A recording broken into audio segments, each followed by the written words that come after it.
이재명 체포동의안 27일 표결이라는 주제 준비했습니다. 위례 신도시 대장동 개발 비리와 또 성남FC 후원금 의혹 등으로 구속영장이 청구된 더불어민주당 이재명 대표의 체포동의안이 오늘 국회 본회의에 보고가 되는데요. 향후 절차와 함께 앞으로의 전망까지 짚어보도록 하겠습니다. 일단 윤석열 대통령이 이재명 대표의 체포동의 요구서를 제거했다라는 소식 전에 들으셨을 거예요. 이게 통상적인 절차라고 보면 될까요? 네, 그렇습니다. 사실은 이게 보도가 잘 되지 않는 내용이에요. 왜냐하면 통상적인 그야말로 의례적인 어떤 행위이기 때문에 한 번도 지금까지 대통령이 거부한 적이 없어요. 의원들에 대한 체포동의안, 시장은 이겁니다. 검찰이 법원에 구속영장을 청구하면 법원은 다시 검찰에 체포동의안을 보내고 그러면 체포동의안을 검찰은 법무부에 보냅니다. 그럼 법무부가 지금 대통령의 재가를 받고 그다음에 국회로 다시 보내서 오늘 이제 국회에 보고가 됐습니다. 이후 일정은 보고가 된 후 24시간 후에 그다음에 72시간 이내에 표결에 붙이게 돼 있어요. 그래서 오늘 보고를 했으므로 오늘은 안 됩니다. 그리고 내일부터 그다음에 27일까지, 그러니까 월요일까지 이 사흘 이내에 표결에 붙이는데 내일은 토요일, 모레는 그렇죠. 일요일입니다. 그러므로 당연히 월요일인 27일에 표결에 붙여질 것으로 보입니다. 일단은 본인의 체포 동의안이 대통령 재가를 거쳐서 이제 국회로 송부가 됐다라는 소식이 알려지니까 글쎄요, 이재명 대표가 굉장히 감정적으로도 이제 격앙이 됐던 것 같아요. 윤 대통령을 향해서 맹비난을 하기도 했습니다. 네, 여러 표현들이 동원이 됐는데 그 중에서도 눈에 들어오는 건 국가 권력으로 장난을 하면 그게 깡패지 대통령이겠느냐라고 말한 대목입니다. 이 대목은 원래 원고에 없었대요. 이 원고에 없었는데 사전에 준비되지 아니한 상태에서 이 말을 그냥 그 자리에서 즉흥적으로 한 것입니다. 많이 어디선가 들어본 그런 표현이라고 생각 안 드세요 혹시? 네. 윤석열 대통령이 검사 시절에 한 말. 그러니까 윤석열 대통령이 당시에 특검팀에 가게 되면서, 그러니까 대구 고검으로 좌천됐잖아요. 박근혜 대통령 당시에 외압 폭로 수사를 지금 외압을 폭로한 그런 그 상황에서 거기에 대한 괘씸죄 때문에 좌천을 당했다 이렇게 알려져 있는 상태에서 특검팀에 다시 불려가자 기자가 이렇게 묻습니다. 보복 차원에서 혹시 수사를 할지 모른다는 우려가 있는데 어떻게 생각하시냐 그랬더니 당시 윤석열 검사가 수사권 갖고 보복하면 깡패지 검사냐? 라고 대답을 한 데에서 유래가 됐는데 아마도 이재명 대표 이것을 고스란히 윤 대통령에게 돌려준다는 그런 마음이 아니었을까 싶은 생각이 드네요. 일단은 국민의힘의 이제 이야기는요. 이재명 대표의 체포동의안이 이제 윤석열 대통령의 재가로 국회로 보내지니까 떳떳하다면 인원 동원령도 또 불체포 특권도 버리고 당당하게 법원에서 판단을 받으면 되지 않겠느냐라고 좀 압박을 하는 이야기들이 계속 나옵니다. 네, 계속 그러니까 국민의힘은 아마 그걸 상기시키려고 하는 것 같아요. 뭐냐면 이재명 대표가 후보 시절에 불체포 특권 그 무슨 필요가 있느냐라고 이야기한 그런 대목이 있습니다. 유세에 가서 깨끗하게 자신은 정치를 했다. 그러므로 자신한테는 불체포 특권 같은 건 필요가 없다라고 말한 그 대목을 계속 공약을 하는 것이죠. 그러니까 그렇다면 불체포 특권 버리고 당당하게 지금 검찰에 가서 구속되라라는 게 아니라 법원에 가서 소명을 하라 이거 아닙니까? 영장실질심사가 만약에 이재명 대표가 표현하는 대로 누가 봐도 이것은 증거가 없다. 그리고 증거를 조작한 게 구속영장 청구서에 다 드러난다라는 게 이제 민주당 쪽의 어떤 주장인데 국민의힘에서는 그걸 갖고 그렇다면 가서 판사 앞에서 당연히 판사가 그 이야기대로라면 이걸 기각할 테니까 기각하면 떳떳하게 자신의 어떤 사법 리스크를 벗어날 수가 있고 또 그만큼 이 지지율도 오르지 않겠느냐라고 되받아치고 있습니다. 그런가 하면요, 이 민주당은요, 오는 27일로 예정된 이재명 대표에 대한 체포동의안을 당론이 아니고 자유투표로 진행을 하기로 했네요. 네, 그렇습니다. 이제 의총이 열렸고요. 의총에서 특히 이제 눈에 띄는 대목들이 몇 군데 있습니다. 지금까지 이 그 사법 리스크와 관련돼서 당을 지금 끌어다가 지금 자신의 어떤 사법 리스크를 방어하는 게 아니냐라는 논조로 인터뷰를 했던 서른 의원이 갑작스럽게 그 의원총회에 나서서 부결시켜야 된다라고 목소리를 높인 거예요. 그런 분위기가 처음부터 그렇게 서른 의원이 맨 처음부터 나서서 그렇게 이야기를 하니까 전체적인 의총 분위기는 불결시키자라는 쪽으로 아마 흘러간 것 같습니다. 그런데 제가 생각하기에 약간 뜨거운 아이스크림 같은 느낌이 좀 들었어요. 뜨거운 아이스크림이 서로 매치가 안 되잖아요. 지금 이제 박홍근 원내대표의 그 표현이 총의를 모았다. 그래서 자유투표를 하겠다. 이렇게 표현이 됐어요. 근데 사실 총의를 모은다는 건 자유투표랑은 좀 상반되는 그쵸, 얘기잖아요. 자유투표는 헌법기관인 의원이 각기 판단에 따라서 투표를 하는 것을 자유투표라고 할 때는 하는데 이제 총의를 모았다, 한대 총의를 모았다라는 건 어떤 뜻을 모았다라고 이렇게 표현이 되는 것이니까 그럼에도 불구하고 어쨌든 이걸 당론으로 하면 그 이재명 당대표의 그런 사법적인 그런 판단의 과정마저도 당론으로 그렇게 막는다, 방탄국회다라는 그쵸. 비판을 면할 수가 없으므로. 어쨌든 뜻은 모으되 자유투표를 한다. 이런 표현으로 의원총회를 지금 표현한 것 같습니다.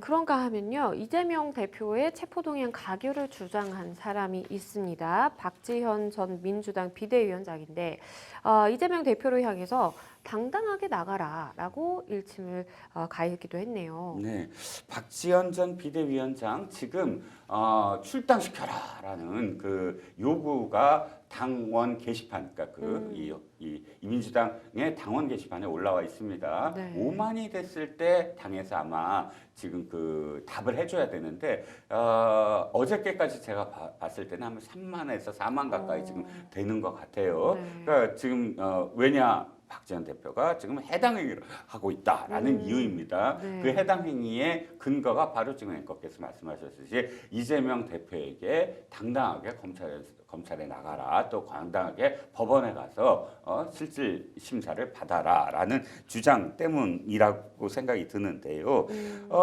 이렇게 표현하는 거죠. 자기가 이재명 대표가 죄가 있어서 등을 떠미는 것이 아니고 죄가 없는 것을 확신하기 때문에 그래서 죄가 없기 때문에 지금 만약에 법원에 가서 기각이 되면 이재명 대표도 더 살고 또 그쵸. 민주당도 도약하는 계기가 되지 않느냐. 자신은 진심으로 그렇게 생각해서 이야기하는 것이다라고 이제 그 주장을 하지만 그러나 이제 당의 좀 강성 지지자들은 박지원 비대위원장이 이재명 대표에 대해서 비판적으로 그런 사법 리스크를 떠안게 만드는 그런 발언들을 하고 있다라고 주장을 하고 있는 거죠.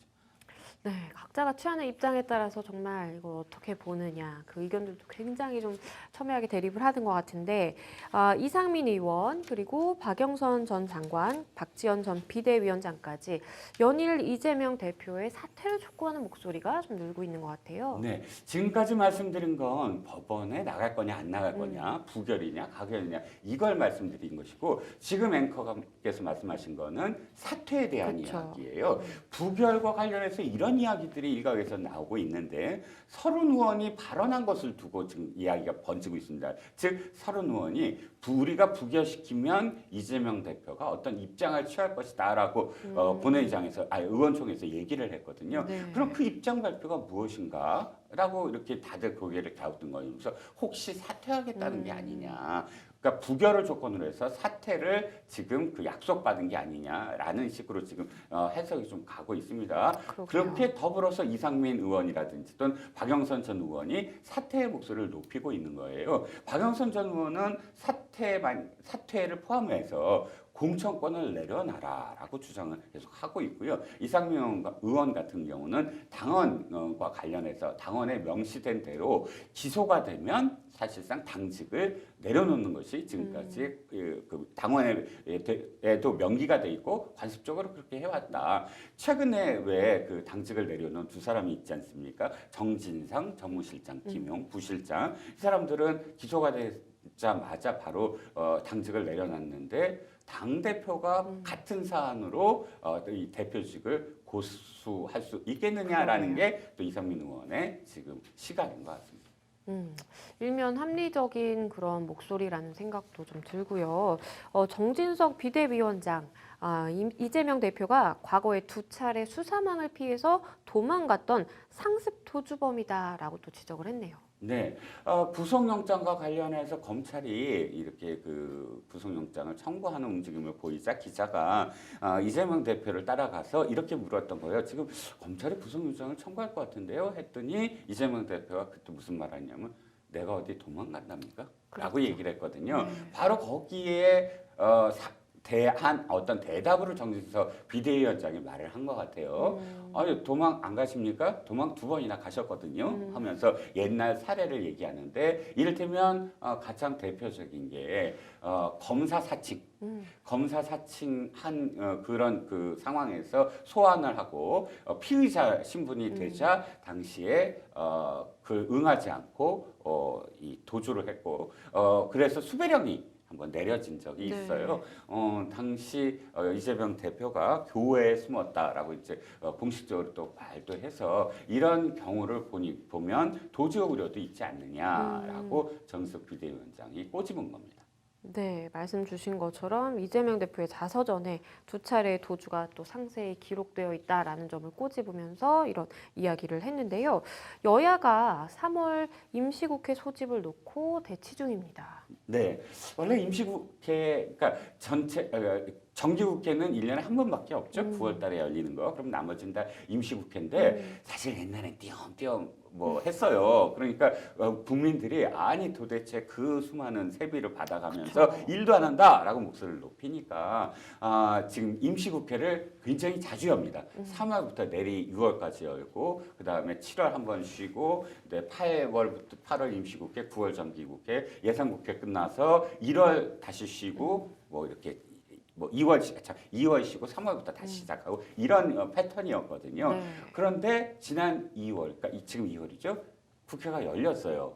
열린 이유가 뭐냐면 바로 2월은 원래 열리고 1월이 원래 쉬는데 1월에도 열렸어요. 당시에 민주당에서는 여러 가지 쟁점 법안들을 빨리 통과시켜야 된다라는 이유로 1월에 고집을 했습니다. 169석을 갖고 있으니까 언제나 국회를 열리는 건 아주 쉽게 자신의 민주당만 뭐 찬성을 해도 가능합니다. 그런데 1월에 쟁점 법안 하나도 논의도 안 했어요. 다 외유했습니다. 거의 다. 1월은 원래 예상 국회 다 끝나자마자 사실 외유하는 달이에요. 7월은 또 휴가라고 또 외유하는 달이고. 그런데 이번에 3월은 원래 임시국회가 열리는 달이에요. 그래서 임시국회 열리는 건 문제가 아닌데 네. 다만 언제부터 여느냐 갖고 지금 서로 설왕설래입니다. 국민의힘의 주장은 아니 3월 1일은 저기 휴일 아니냐. 휴일날 임시국회를 그날부터 여는 임시국회는 없었거든요. 그러니까 그 주 3월 1일이 수요일인데 그 주 그냥 넘기고 월요일인 6일부터 하자라는 게 이제 민주당의 국민의힘의 의견인데 여기에 민주당은 아니다. 지금 산적한 문제가 있다. 3월 1일부터 열어야 된다라고 고집을 하고 있습니다. 이게 어떤 사실 속내가 있냐면 서로 속내는 다 알죠. 이유는 그렇게 되지만 뭐냐면 바로 국회가 열리면 체포 동의안을 꼭 해야 돼요. 그러니까 국회가 열리지 아니한 그 나흘 동안 즉 이번에 2월 27일 날 부결을 하면 그 다음에 그 주는 사실 국회가 열리지 않는다고 하면 검찰이 또다시 체포동의안 바로 전격적으로 청구를 한다. 다른 어떤 사안으로 구속영장을 청구를 한다. 그랬을 때 국회가 열리지 아니하므로 이재명 대표는 무조건 법원에 가서 영장실질심사를 받아야만 하거든요. 그래서 민주당은 아마도 그걸 피하려고 전례가 없는데도 불구하고 3월 1일부터 하자라고 주장을 한다라는 게 이제 국민의힘의 시각입니다. 글쎄요, 여야의 각자 시각이 굉장히 좀 다른데요. 글쎄 이재명 대표의 체포 동의안 많은 분들이 이제 예상을 내놓고 계십니다. 예상대로 부결이 될지 아니면 정말 뭐 반전이 일어날지 좀 어떻게 보시나요? 저는 지금 부결될 가능성이 굉장히 높다라는 생각이 듭니다. 왜냐하면 서른 의원이 의원총회에서 앞순서에서 나가서 우리 부결시키자라고 목소리를 높인 게 굉장히 뜻밖이었거든요. 지금 서른 의원, 이상민 의원이 사실은 가장 조홍천 의원까지 포함해서 가장 앞장서서 라디오 등 인터뷰를 하면서 지금 사실 이 당이 지금 위태롭다, 뭐 완전히 모래 늪에 맞아요. 이재명 대표와 함께 빠져드는 것 같다라면서 굉장히 걱정을 했던 그런 의원인데 더군다나 지난 대선 때 이낙연 캠프에 있었거든요. 그래서 서른 의원이 지금 가결 쪽에 어떤 그런 그 스탠스를 취하지 않을까 했는데 뜻밖에도 부결을 이야기했어요. 이건 어느 정도 비명계와 이재명 당대표 간에 어느 정도의 어떤 교감이 있지 아니하면 서른 의원이 갑작스럽게 그렇게 했을까? 이런 교감이 있었다면 사실 부결 분위기가 당연한 건데 다만 부결도 그냥 부결이 아니고 여러 가지 경우의 수가 있어요. 뭐냐면 지난번에 왜 그 노웅래 의원 부결시켰잖아요. 네. 최소한 당 대표인 이재명 대표가 노웅래 노웅래 의원의 그 부결 표보다 반대표보다 더 많아야 되지 않느냐라는 것부터 시작을 해서 뭐 한 세 가지의 어떤 경우의 수가 또 있습니다. 그러니까 그것까지 따지면 단순히 그냥 과반의 어떤 그런 이 반대가 중요한 게 아니라 압도적으로 반대가 나와야 된다라는 게 이재명 대표 측의 지금 바람이 아닐까 싶습니다. 앞서서 설명해 주셨을 때도 이제 이재명 대표의 이제 사퇴를 촉구하는 목소리가 좀 늘고 있다라는 말씀도 해주셨는데 그러면 그 부결 이후에 당대표직에 좀 변화도 있을 거라고 보실까요? 그런데 그건 사실 아까 말씀드린 건 정가에서 떠도는 이야기 수준이에요. 실제로 그렇게 할 수가 있을까 싶은 게 지금 이재명 대표의 움직임을 보면 그 예측에 반하는 움직임이 있거든요. 이를테면 최근에 두 가지 당직을 지금 임명을 했어요. 뭐를 임명했냐면 하나는 윤리심판원장, 또 하나는 공직자 선출 평가위원회 위원장 이 두 개의 당직을 지금 임명을 했습니다. 네. 이건 각각 뭘 뜻하냐면 윤리심판원은 당원 당규를 통해서 그 구성원들의 어떤 이 뭐랄까요 이 출당이라든지 징계라든지라는 것들의 수위를 정하는 그런 기구이거든요. 네. 그런데 윤리심판원장은 친명계라고 불리는 사람을 지금 임명한 것을 놓고 보면 당원에 대해서 예를 들어서 기소가 되면 당직을 내려놓는다 이런 당원을 해석을 할 수가 있거든요. 네. 아니 이거 정치 탄압이니까 그렇게 하지 않아도 된다라는 윤리심판을 결정을 내릴 수 있는 곳이에요. 그러니까 당직을 내려놓지 않는 그런 일을 결정을 하는 곳을 자기 사람으로 끊는다. 또 하나는 뭐냐면 이 공직자 선출 평가위원회는 현역 의원들의 당무를 평가하는 곳이에요. 그러니까 공천에 대한 근거를 마련하는 곳이에요. 거길 또 자기 사람으로 한다. 이 두 가지를 놓고 봤을 때 아니 사퇴를 한 사람이 자기 사람으로 굳이 그런 역할을 할 사람들을 심어놓을 이유가 없다라는 측면에서는 글쎄요, 사태가 쉽게 결정되지 않을 것 같다는 생각도 드네요. 그러게요. 마지막으로 그러면 사실 방탄국회에 대한 비판은 예전부터 계속 있어 왔는데요. 평론가님은 좀 어떻게 보시나요? 지금 처음에 이 불체포 특권이 처음 생겨났을 때 그때는 정말 다 부결됐어요. 왜냐하면 동료 의원인데 뭐 내가 괜히 미운 털 박힐 필요가 없잖아 이런 식의 어떤 끼리끼리 문화가 국회에 존재했거든요. 네. 지금 세상이 바뀌었어요. 국민들이 정말 눈을 부릅뜨고 사실 막 비판을 하니까 이상직 의원을 포함해서 최근 한 5건 정도의 체포동의안이 다 가결이 됐어요. 더군다나 민주당 소속의 의원들마저도 169석인데도 사실 가결시킨 게 사실 이 국민들의 눈총이 따가운 걸 지금은 알거든요. 그런데 여기서 만약에 이재명 대표의 지금 부결시킨다. 체포 동의안을 부결시킨다고 한다면 부결은 될지언정 사실 거기에 대한 어떤 지지율이라든지 이런 부분에서는 사실 책임을 또 떠안아야 되거든요. 이재명 대표가 만약 그 이후에 당 지지율이 또 더 추락한다 하면 사실상 그 다음에 만약에 구속영장이 또다시 청구됐을 때 부결시키지 못하는 상황이 될 수도 있다는 것이고요. 미국 같은 경우도 불체포 특권이 있습니다만 예외가 있어요. 형사사건, 즉 국회의원이 형사사건과 관련돼서 있는 체포동의안을 낼 수 없다. 아는 것이거든요. 그래서 아마도 이재명 대표의 이 건이 지난 다음에는 아마 국회 내에서 우리도 부채포트권을 내려놓자. 법적 그러게요. 물론 헌법에 명기돼 있어서 법적으로 보완하는 그러니까 이 범위라든지 이런 것들을 보완하는 그런 형식으로 부채포트권이 이제 사라지는 계기가 되지 않을까 싶기도 합니다.